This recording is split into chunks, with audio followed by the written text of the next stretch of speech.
Well, here's what we're making today. Cauliflower cheese and roast kumara or sweet potato. Now the cauliflower cheese, that's got cheese on the top with a sprinkling of paprika. That's why it's so golden. Right, let's get cooking. Right, so let's get started. So cauliflower cheese. This is a really big cauliflower, this one. I haven't really thought this through properly, have I? I'll do some trimming, I think, first, and then we'll come back to him. But basically, I'm going to cut these into smallish florets, boil them for 5 minutes, or until the stem actually goes translucent. You don't want it cooked any further than that. Rather loud chopping board.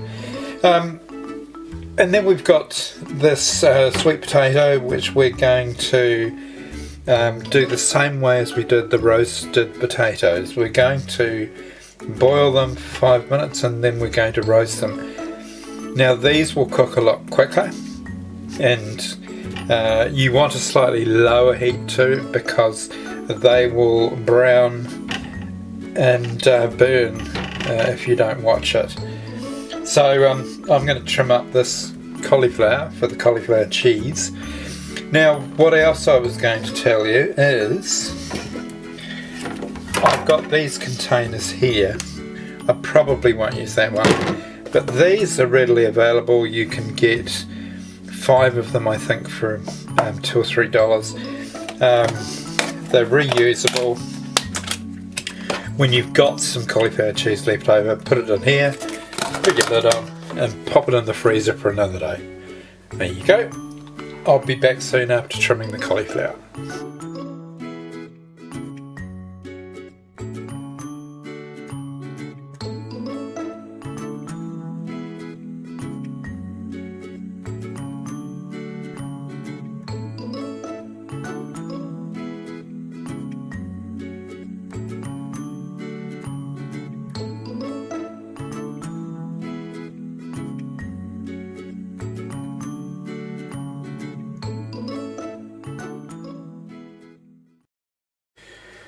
I don't know whether you can see those well, but those are some leftover roast potatoes from what I made the other day, and I'm going to do the same with the leftover sweet potato or kumara, and of course the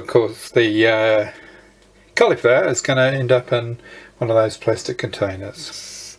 Right, let's get cooking. So we're going to cook the cauliflower and the kumara, and then we'll make the cauliflower cheese. Yum! There you have the cauliflower boiling away, about another 2 minutes, and we'll start making the sauce. Meanwhile, the kumara's getting a bit of boiling itself. Right, the cauliflower is ready. Now, leave the cauliflower in here for at least 5 or 10 minutes. All that steam that's coming off there will turn into water, and if it's sitting in a saucepan, it's just going to be sitting in water. At least if it's in the colander, it'll continue to drain out, and then you won't get this watery sort of cauliflower. Right, we're going to get onto the sauce now. Meanwhile, everyone's thinking, what's happening to that kumara? It needs to come off the stove, it needs to be drained. So I've done that for you too. And that can just sit there. Right, so put your butter in. And once that's melted, in with your flour. Now remember, with your bechamel sauce, if you're doing 4 tablespoons of butter, then it's 4 tablespoons of flour.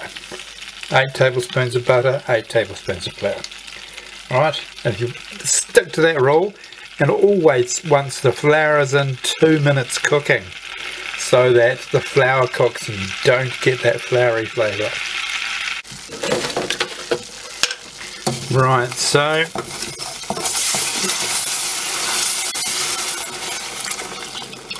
in with some of our milk, about half our milk. I won't show you, but you just keep on stirring. That's the secret with bechamel sauce. You are going to get it splashing everywhere while it's thin like this, but just keep on going. So that's all bubbling away. We'll just give that a stir, and in with just a cup of cheese, and it's just cheddar cheese this.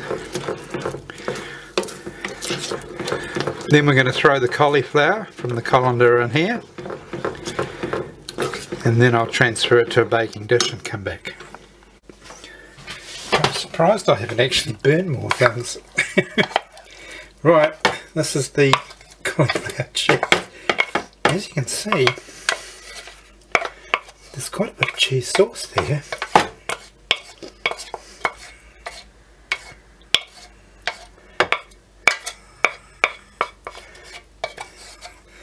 Right, just spread that across the dish. And we're going to put some cheese, some grated cheese on top of this. Now, secret ingredient, while he turns on the grill, the secret ingredient is of course paprika, which we will spread over the cheese, and we're going to put this under the grill so the cheese melts and it'll all be nice and golden, and that's going to be fabulous. Right, well that cauliflower is under the chimpanzee. Well, oh, it's not the chimpanzee, is it? That's the gorilla. Right, while it's under the grilling,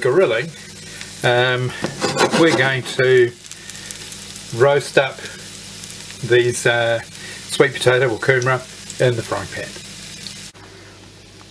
And there is the cauliflower cheese straight out of the oven. Look at that, all glistening and golden. Right, let's get the kumara. And there you have it. The kumara is out of the oven, and that just looks beautiful. So we have the ideal complement to our roast beef now. So we've got roast beef gravy, Yorkshire pudding and roast potatoes, and then we've got roast sweet potato or kumara and our cauliflower cheese. Hope you have fun with that at home, and I will catch you on the next recipe.